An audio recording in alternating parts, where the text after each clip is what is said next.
Now, I know this is very difficult to see, and it'll take a bit of time to work out what it is. But if you look here, you can see what looks like the shape of a coffin. And if you look here, you can see some women approaching it. Now, right on the edge of the ancient Roman and Persian empires was a border town called Europos. And it lay in ruins for hundreds and hundreds of years. And then recently, or not too long ago, under the ruined walls, they discovered a synagogue and a church. The earliest church we've so far discovered, dating from about the year 250. And in both the synagogue and the church, there were murals. It was, of course, a house church, not the kind of church which we think of today. So this is really one of the very, very earliest examples of Christian art, and it is a scene of the Marys approaching the tomb. And as we will see, particularly in the early centuries, the main way in which the church witnessed to the resurrection was the Marys approaching the tomb. Now, to revise something which was done very quickly, there's no depiction in the catacombs of the cross, if you remember, or rather the passion, nor of the resurrection as such. The resurrection was depicted in symbol and story form, above all through the story of Jonah. And you'll remember this because you've seen it a couple of times before. Jonah being thrown off the ship, being swallowed by the whale, being regurgitated, and then reclining in paradise. And this was a narrative way of indicating the resurrection of Christ as well as our own hope for resurrection. Another way in which the catacombs depicted the resurrection was, of course, the story of Christ raising Lazarus, which appears in St. John's Gospel, where Jesus has those wonderful words, "I am the resurrection and the life, saith the Lord." And again, this is the last bit of revision. You will remember that I stressed the fact that in the early church, when they did start to depict the passion of Christ, they saw it together with the resurrection as one unified victory. And this is a very famous sarcophagus with the theme of victory, with all those wreaths, you remember, and close up, of course, it makes the point very dramatically, because there you have the cross, there you have the sign of victory, the Chi Rho, and there it's all within the context of an empty tomb with the two sleeping soldiers. So they saw the passion and the resurrection as one unified victory. So that was all resurrection. Now, this is a part of an ivory plaque. It has 4 scenes on it. You saw one last time, which was the scene of the crucifixion. This is the Marys approaching the tomb. This dates from the year 420. You can see the sleeping soldiers, the 2 Marys at the tomb. Above here is a clear pictorial example of the rotunda which was erected over the place where Christ was buried in Jerusalem, in what is now the Church of the Holy Sepulchre. And if you remember, pilgrims went to that from the 4th century. They saw that, and afterwards, when they started to depict scenes connected with Christ, they simply remembered what they'd seen in Jerusalem. Here are the doors of the empty tomb, and here on the tomb you can see a little carving of Christ raising Lazarus. That dates from the year 420. Again, the Marys at the tomb as the main indication. And this is so also in this mosaic of St. Apollinare in the 6th century in Ravenna. If you remember, we have shown quite a number of the mosaics from Ravenna. This, again, it's the Marys approaching the tomb.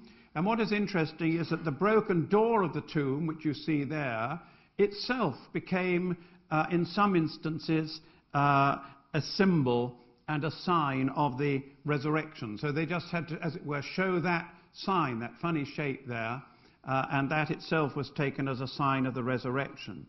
And the main point from all this period is that there was a very great reluctance and reticence based upon a deep sense of mystery and awe to show the actual resurrection of Christ. All they were prepared to show was the Mary's finding the empty tomb. And they usually showed just two Marys. It's not altogether clear in the scriptures. Sometimes it's three, but the idea of two Marys became dominant.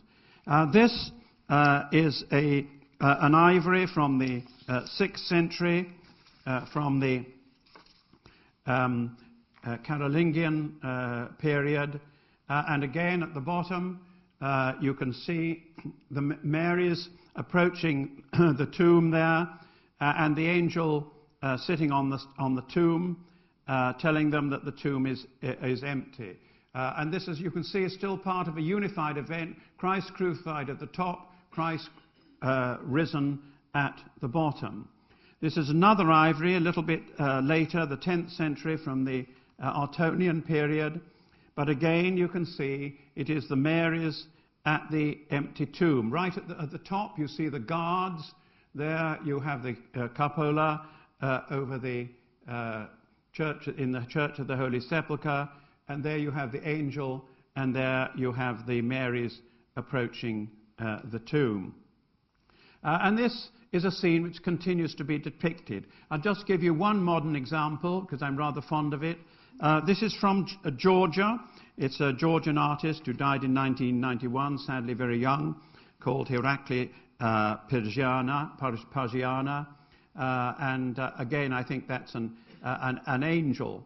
Sorry, I think that's probably Christ in the garden, but Mary looking into the tomb and finding it empty, but actually a very vivid Christ on one side. Now, very closely linked with the Marys by themselves at the tomb was a story which is recounted in St. Matthew's Gospel of when they came away. They met Christ on the way, who said, "Hail." And this scene is called the Herati, and those of you who know modern Greek will know that that's the ordinary everyday word for hello, if you like, all hail. This is the drawing of a 4th century sarcophagus, which is now destroyed. But if you look down there, you can see the two Marys and Christ saying Herati to them down there. And it became very important that Christ should first appear to a woman. As St. Athanasius said in the 4th century, a woman was the cause for the loss of paradise, but now she brings good tidings of the resurrection. She pulled the first Adam to the fall, but now she announces the resurrection of the second Adam. Now, what is also rather interesting is that at this period they came to identify one of the Marys with Mary, the mother of the Lord, for obvious devotional readings. It's not that like that in the Gospels, but they just felt it was so appropriate that the risen Christ should appear first of all to his mother. So they couldn't resist the idea of depicting one of those Marys as Christ. And there's a poet called Romanus who wrote in the 6th century. There's a lovely poem about this, where she has Christ on the cross, Christ on the way to the cross, meeting her son, and he tells her, "Courage, mother, because you will see me first on my coming from the tomb." There is another early depiction of the Herati on the doors of the Church of St. Sabina in Rome, dating just a little later than the ivory plaque, which is 420. This is 430. Fairly sort of rough, crude carving. This one you've seen before. It's the Rabula Gospels from 586. And I mentioned this before. We talked about the top register and the fact the top register and the bottom register are very closely linked.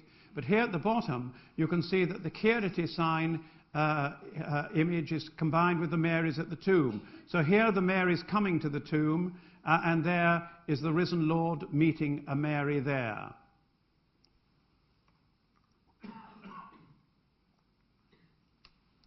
That's just a close-up.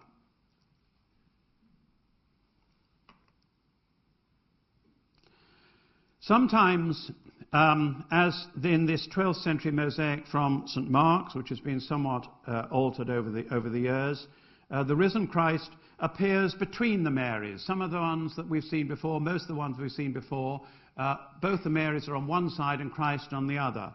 But sometimes, as in this one, Christ is in the middle, and the two Marys you can see there. Here is a lovely Byzantine mosaic from the 12th century, where again the Marys at the tomb and the Herati are seen together. Here is the angel and the Marys at the tomb there. Here is the risen Christ and the two Marys at his feet there. So this was the main way for the first 10 centuries, or no, first sort of 8 or 9 centuries, in which the church witnessed to the resurrection.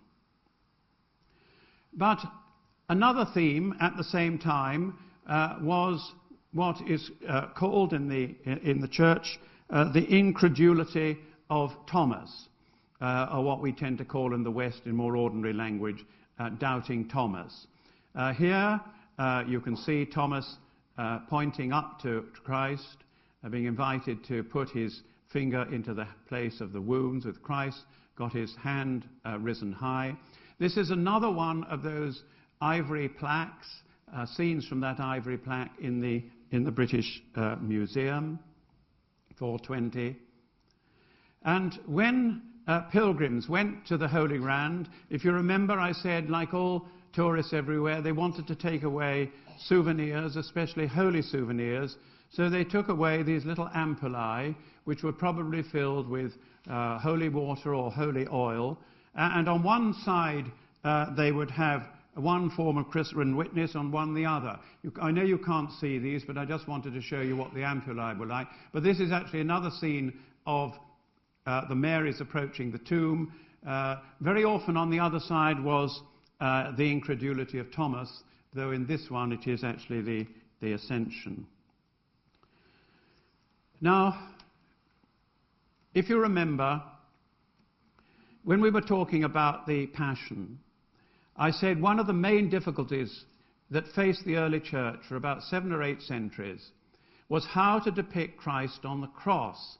How could you do justice to both to the fact that he was human and he was divine, without overemphasizing the one rather than the other? And I pointed out that about the 8th century they had solved this problem, and they were willing to depict Christ as truly human on the cross. And I suspect that was made possible because at exactly the same time they developed this image called the anastasis, or resurrection, in Christ. And of course you can see the Greek word for anastasis above there. Now this is a fascinating and wonderful image. Here you can see King David and King Solomon. King David the older with the beard, King Solomon there. Why are they there? In order to indicate Christ's human descent. Here on this side, of course, are Adam and Eve being pulled out of the tomb. Adam indicating a symbol for the whole of humanity, and Eve. Here are the broken gates and bars and padlocks and locks of hell. And here is Christ with his cross triumphant there. This is from the little church which we've seen before, wonderful church of Osios Lukos, dating from the year 1020. Here is one which is a little bit later, from the church of Neomone in the Greek island of Chios. There you can see a similar scene just a little bit later, pulling Adam out, but fundamentally, iconographically, more or less the same, though there's not much area emphasis on the devil there. And here is another one just a little bit later from Daphne, dating from about the year 1100. Here you can have you see here a very dramatic indication of Hades, of death, and the cross, like a great lance, is growing through him. Here is a figure who began to appear as this image developed, John the Baptist, because he was a witness to the light in a world covered in darkness. Now, how was it that this image developed in this kind of way? First of all, is it rooted in the Bible? To many Protestants, this idea of Christ descending into Sheol, or the undergrowth, and delivering the dead from the underworld doesn't seem to be very much part of the biblical story. But if you look at 1 Peter 3:18-20, you'll see it says there that Christ entered that abode in order to preach to the spirits of the departed. Some of the iconographic details probably come from Roman scenes of liberations of city, where you have an emperor coming in to liberate a city, which has something of the same feel of this. But the actual details come from apocryphal Gospels dating from the 2nd and 4th century, in particular the apocryphal Gospel of Nicodemus. And this tells how 2 sons of Simeon in Hades were called by Joseph of Arimathea to witness to the Jewish authorities of how, when they were dead and in Hades, they saw a great light, with Christ bursting the gates of hell and liberating the righteous departed. They said that they also heard Psalm 24 being sung. So this takes out some of those details. It's a wonderful kind of image of these dead people in what we would call hell. And suddenly there's a great light and a sound of singing. And the shaft of light goes through the whole place. And then Christ comes and liberates the departed. And this is a slightly later image of the same scene from the island of Torcello in the Venetian lagoon, dating from the 12th century. And you can see that although it's by Byzantine craftsmen, the style is slightly less Byzantine and more Western there. Now, what happened in the West when all this was developing in the East? What was happening in the West? Well, they did not neglect this theme. It does appear... Oh, sorry, I should say, first of all, before I talk about that this theme of the anastasis has remained the standard way of depicting the resurrection of Christ in the Orthodox Church. And here is a modern icon of exactly the same scene, and here is a close-up of that same icon with exactly the same scene. So that developed in the about the sort of 9th century and has remained unchanged as the main Orthodox witness to the resurrection. Now, as I say, it did appear from time to time in the West, and this is actually a medieval carving from Bristol Cathedral, where Christ is with his cross there and a little figure to one side pleading to be pulled out of hell.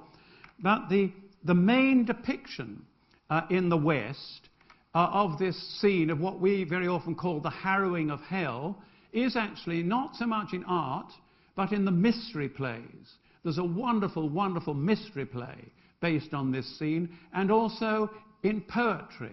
William Langland's Piers Plowman in particular. When Western painters begin to get hold of the scene, they depict it in their own very distinctive and original way. This, for example, is Mantegna's depiction of it in the year 1470, where you see a totally different perspective on it, where Christ is, as it were, about to descend into hell there. But for this particular little bit of section, I'm going to end by showing you my favourite, my very, very favourite version of this scene. This comes from the Church of the Chora in Istanbul. And if you go to Istanbul, please do not miss this. It has a lot of lovely mosaics in it, but there's also a mortuary chapel with this fresco. And before the empire was finally destroyed in 1453, there was a final flowering of Byzantine art under the Paleologian dynasty. A wonderful final flowering. And this is one of its most beautiful examples. Now, you can see, actually, in this picture, as well as the people I've mentioned before, Solomon and David and John the Baptist, there's a new picture who now has started to appear in this scene. This figure here, he's Abel, and with his shepherd's staff. He was the first person to be murdered on earth, the person whose innocent blood cried to God for revenge, and who is one of the very first people, therefore, to be raised from the dead. Here is a close-up of it, and I love this, the way, as it were, Eve is being pulled up into a kind of dance there. Now, in contrast to the sense of awe, mystery, and profound reticence of the Eastern Church, the Western Church has had no such inhibitions. This is a very characteristic Western depiction of the resurrection, where you actually see Christ in very physical form, actually climbing out of his tomb, depicted as a modern tomb, with his banner. This is by Ugolini, who was active in the first quarter of the 14th century. But the most famous of the Western depictions of Christ rising from the tomb is this by Piero della Francesca, and this is in the Church of San Sepolcro in Italy. Aldous Huxley, believe it or not, really, who was not a Christian believer, really loved this picture, and he described it as the best picture in the world. But he gives a very characteristically non-believing reason for this. He wrote, "It is the resurrection of the classical ideal, incredibly much grander and more beautiful than the classical reality, from the tomb where it had laid for so many hundreds of years." And indeed, that is a revival of wonderful classical symmetry and elegance. It is an extremely beautiful, beautiful picture. And some people, like my wife, for example, when we saw it together, find the eyes, when you look at the eyes of the risen Christ, very haunting indeed, particularly against the background of that sky. But, as I say, the West had no inhibitions about depicting the risen Lord rising from the tomb in a very physical kind of way. There's not much reference there to what St. Paul described in his letters as Christ having been risen as a spiritual body. There the bodies seem to be very physical. And here you have an extraordinary dramatic example of this by Bramantino from the early part of the 16th century, which is again a very haunting and disturbing picture of the risen Christ. And as suggested earlier, in the West, artists tended to depict this scene in terms of their own particular style, their own particular slant on the world. They didn't pay a great deal of attention to the traditional iconography of the Eastern Church. And for instance, just to show a couple of examples of the great differences, you have Michelangelo here with the risen Christ, wanting to show the risen of Christ as sheerly beautiful, a wonderful, beautiful body, the beauty of a classical beauty, or something very different from that. You have Matthias Grunwald, part of the Isenheim Altarpiece. Those of you who were at the lecture on the Passion and Art would remember that extraordinary haunting picture of Christ being crucified on the altar of Isenheim. It's part of a triptych, and on one panel of the triptych is the balancing Christ risen, actually in the process of rising from the dead. Now this is a depiction of Mary Magdalene and Christ, the risen Christ, appearing to Mary Magdalene. This is on the capital at Autun Cathedral in France in the 12th century, and I just show this briefly to show there is Mary, obviously wanting to touch Christ, and there is the risen Christ. Now, and there's a close-up of that, which is very vivid. But to talk about this in more detail, this scene, which is called Noli me tangere, do not, it gets it from the Latin, do not touch me, because these were the words that the risen Christ said to Mary Magdalene. This scene did not appear in the artistic expressions of the early church. And the reason was that they liked to think of the Mary to whom Christ first appeared was Mary, the mother of the Lord, and they didn't think it all entirely appropriate that he should appear first to Mary Magdalene. But that all began to change in the West in the Romanesque period, which is why I began by showing you that capital from Autun in the 12th century. But here we have a very famous depiction of this scene by Giotto in the 14th century in the Scrivani Chapel in Padua. There you have Mary Magdalene, of course, reaching forward, and Christ saying, do not touch me. Or, as I'll be explaining in a minute, or as he's really saying, do not touch me yet.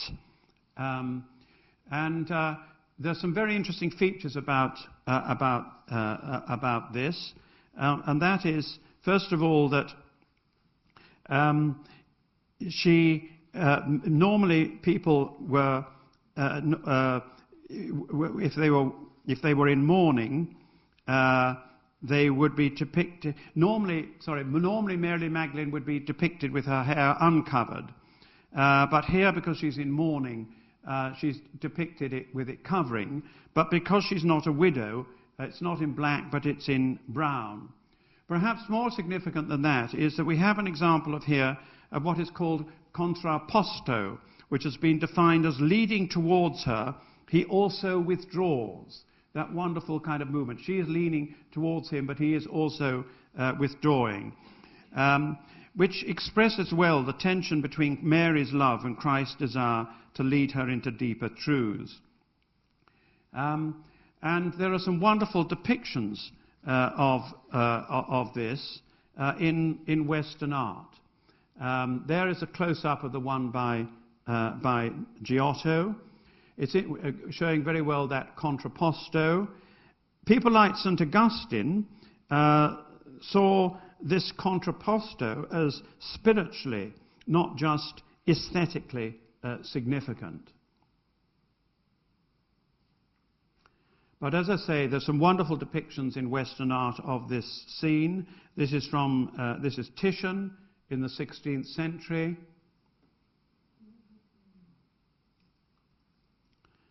This is Rembrandt in the 17th century, characteristically, of course, much less flamboyant, some ways more moving, humbling. And there have also been some modern depictions. I'll just give you a couple. I'll give you three, in fact. In the courtyard just outside the chapel in Magdalene College, Oxford, is a bronze statue of Christ and Mary Magdalene by a modern artist, David Wynne. That is a picture of the actual work of art, but because the light on that one is not very good, we'll look at that in close-up. Now, just a word here about the meaning of this scene. If you remember, Mary Magdalene and Christ are in the garden, and Christ says to her, "Do not cling on to me, for I have not yet ascended." Now, medieval commentators tended to take this as simply as a straightforward, don't touch me. What they tended to ignore was the emphasis upon the yet. I have not yet ascended, with the implication that when he had ascended, they could achieve the kind of close spiritual union that he'd earlier promised them. Because earlier in St. John's Gospel, where this scene is depicted, Christ had promised them an abiding spiritual presence. He said that they would have a joy which nothing could destroy. He said, "My peace I give unto you, my peace I leave with you, not as the world giveth, give I unto you." He promised a peace and a joy, signs of his abiding spiritual presence. And what Christ is saying to the risen, to Mary Magdalene there, is, "I have not yet ascended, but when I have ascended, then this abiding spiritual presence will be with you." Here's another modern scene by Roy de Maistre, who died in 1968.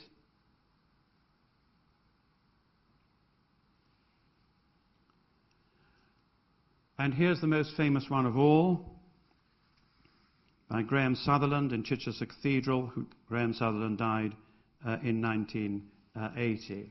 Set in the south of France, obviously, very unusual depiction of Mary Magdalene down there. Christ going up to a staircase there.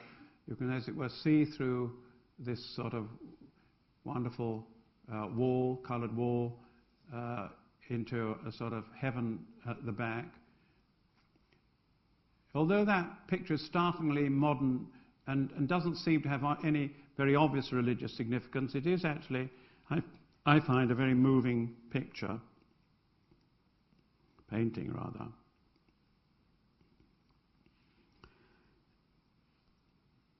And then we move on to another way in which the risen Christ has been depicted.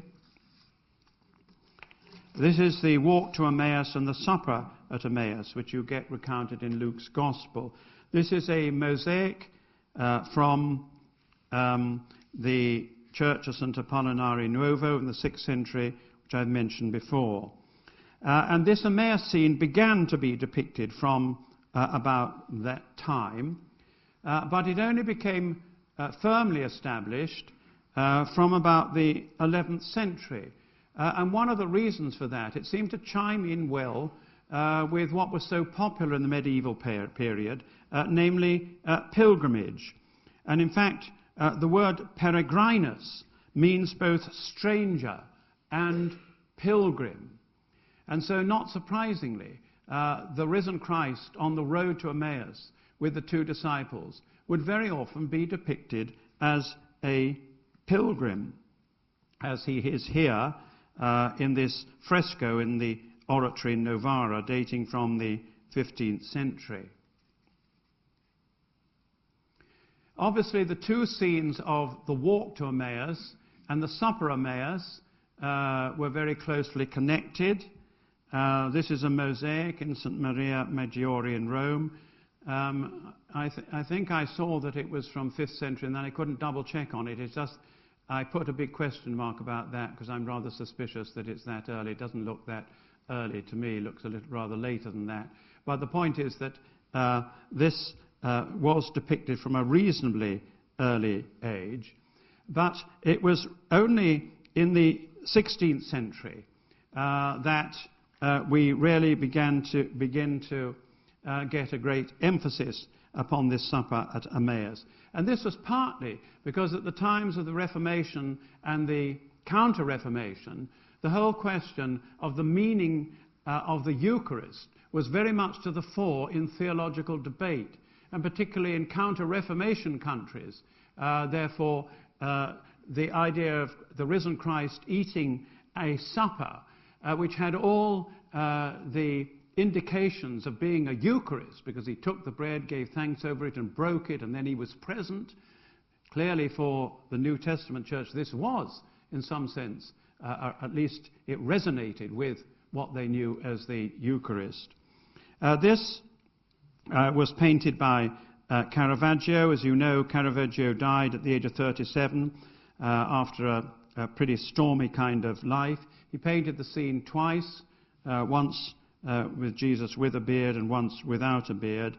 And as in all his paintings, he uses light and dark to convey a sense of drama, and in particular in this one, of sheer astonishment. He tended to use just ordinary people he'd seen on the streets for his paintings, so you have ordinary, fairly streetwise faces for the two disciples. This one is a Velázquez. I thought I got them in there. That's a Velázquez, and that is the Caravaggio, of course.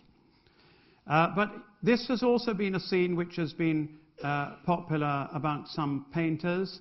This is by Roy de Maistre, who died in 1968. But this is my favourite one.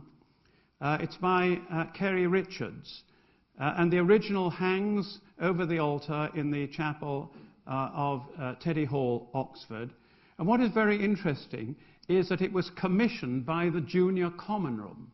They wanted to commission a painting for their common room at that time. They held a competition and they chose this one, and eventually it found its way into the altar. If only all junior common rooms in universities would commission paintings of such quality. This isn't actually the original, this is a drawing of the original. It's just that I've got a slide of the original. This one comes out better, but you can get the scene. I think it's very wonderful the way he has depicted the risen Christ against that background, which is at once a cross and golden light, and he's, as it were, emerging from that. So you get a sense, much more of a sense, that what we have here is a spiritual body rather than an ordinary, straightforward physical body. Wonderful expressions on the faces of these people there, sitting there, pretty astonished and incredulous. And the way they're sort of holding on to things as they jerk back. So that remains a very powerful witness, even in the modern period. Now, as I said, the incredulity of Thomas did appear fairly early on as one of the ways in which the church witnessed to the risen Christ. And it has always retained its importance. This is one from, again from Hosios Lukos, dated about the year 1020. Just to note there, here you have the traditional iconography of Peter with a beard. Here you have the traditional iconography of Paul. What Paul there, you say? Quite right to say that. Of course, Paul is not depicted in the Gospels as being present at the actual resurrection of Christ, but the early church did like to depict him as present, not just at the resurrection, but also at the ascension and the coming of the Holy Spirit. In contrast to Peter, he's depicted with a rather sort of intellectually looking face, a big, high, domed, bald forehead. Always part of the iconography, or nearly always, is a door. Christ appears against the background of a door, and above the door is written the words, ton theoron ke kleismenon. The doors were locked, because if you remember from the account in the Gospels, the risen Christ appeared through doors, and closed rooms were no barrier to him.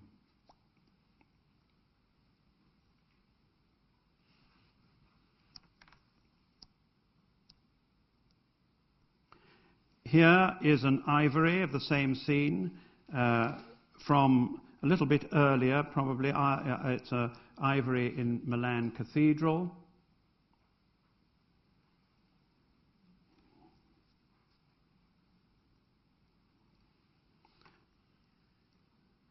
Here is a carving in the cloister of St. Domingo de Silos in Spain in the 12th century, one of the churches on the pilgrimage route. And you can see here all the apostles present, and there is Thomas pointing up his finger in order to accept the invitation, if he wanted to feel the place where Christ actually had the spear put in his side.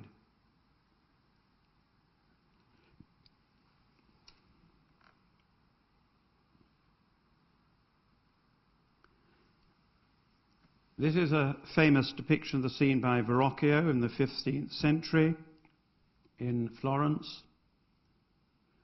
Very much a piece of high Renaissance art, as you can see there.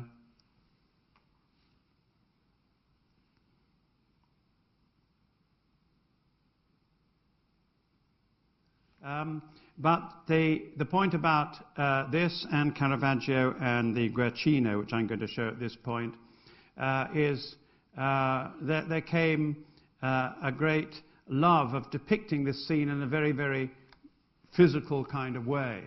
If you look at these faces, actually sort of peering forward, really wanting to examine and see what's happened.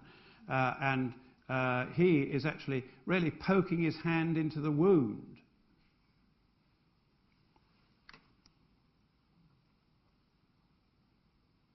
And similarly there.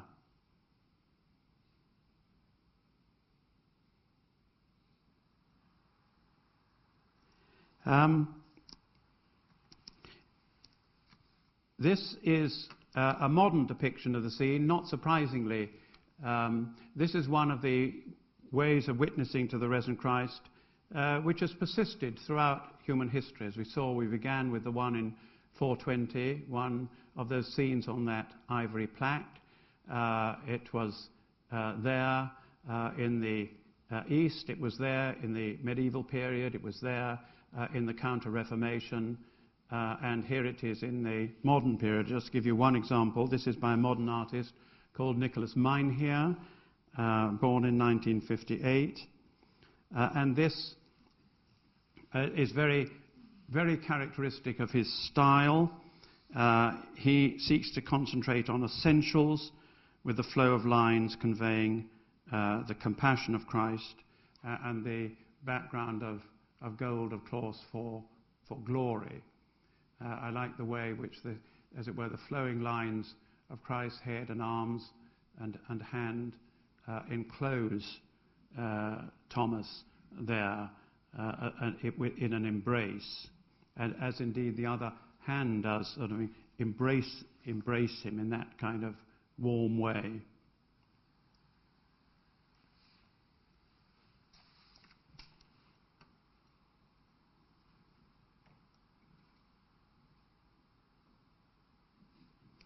Now you may wonder why I'm ending by showing you this one. I'm deliberately leaving a little bit more time for questions this time because we got rather too crowded last time. We had no time for questions. You may remember when I spoke about the Passion of Christ, I said that one of the most powerful depictions of the Passion of Christ were the Stations of the Cross by Norman Adams, which are in the little church of St. Mary's in Manchester. And I showed you that time his depiction of Christ on the cross with butterfly wings as an example of how I think he was trying to convey the idea that the cross and the resurrection should be seen as one unified conquest of evil and death. But in this scene, he's done it in a rather different way, because the Stations of the Cross, as he's depicted them in that little church at Manchester, show the face of Christ absolutely agonized. And I showed you an example of that last time. But right at the end, after all these depictions of sheer agony, you come to this, which is almost non-iconic. Well, insofar as it's iconic, I suppose it indicates the garden. And I wanted to end this with something slightly less figurative, because I think it is important to retain the sense of the resurrection of Christ as an ultimate mystery. And I think, as I've said before, that the West has very often lost this sense. It's been retained in the East because their main image has been that of the anastasis, which is clearly symbolic rather than literal. And I think this image does remind us, where we just simply get the garden, whenever there's a garden in which there seems to be some sense of risenness about it, some sense of new life into it, that we are, when we're talking about the resurrection of Christ, we are dealing something which is amply mysterious and can't finally be depicted in human artistic terms at all. So that's left a little bit of time for questions this time. I'm very happy to have any questions or discussion which you would like. We can have the lights on now, please.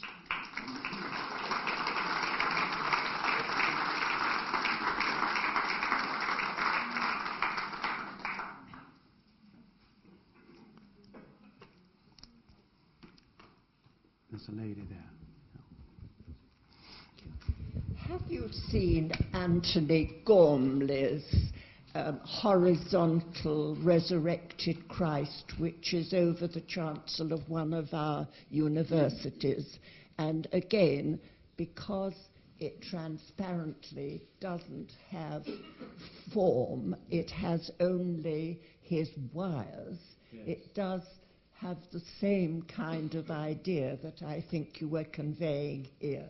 Thank you very much, yes, for reminding us of that, in particular of Anthony Gormley. I've seen images of it. I've not seen it in situ myself, but I look forward to doing that. Yes, Anthony Gormley, of course, is not only one of the most famous and popular modern artists, but of course is very arresting from a Christian point of view, and not surprisingly, a number of cathedrals have wanted to have his work, even though it's not obviously religious. And although he had a very, very devout Roman Catholic upbringing, he regards himself now as a non-believer. And yet, although he's above all concerned to depict the human and the human form, clearly most people do find something very spiritual about it. He might be a good person to think about next year, as when we're thinking, I might be doing something more on modern art. Thank you for reminding us of Anthony Gormley. Yes? I was half expecting to see Stanley Spencer's resurrection at Cookham, and I wonder what you think of his I'll tell you why visionary images. Thank you very much. I'll tell you why I deliberately didn't put Stanley Spencer in, because next time you've got a whole lecture on Stanley Spencer. And I didn't want to, next time, which is the last lecture, sadly, from my point of view of this series, because I very much enjoyed doing them, is the Christian faith as understood through the eyes of Stanley Spencer, where, of course, we cannot deal with Stanley Spencer without trying to understand his understanding of the resurrection. So, next time.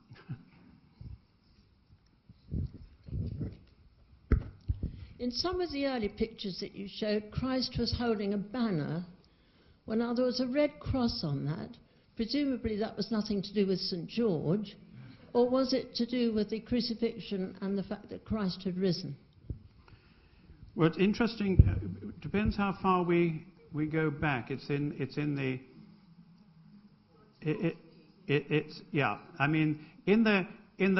Western ones. In the Western ones, this was, if I remember correctly, this would be something which they brought back from the Crusaders, brought to the West from the Holy Land. That cross. It is the cross of St. George, and it was brought to the West by the Crusaders. I mean, St. George wasn't really a very big saint in the West until the Crusaders discovered this 5th century Palestinian martyr, and for some reason he became Mr. Big in the West. But you see, if you look back at the earlier depictions of the anastasis, there, you see, it's not a flag. You see, it's a cross. It's a Byzantine cross there.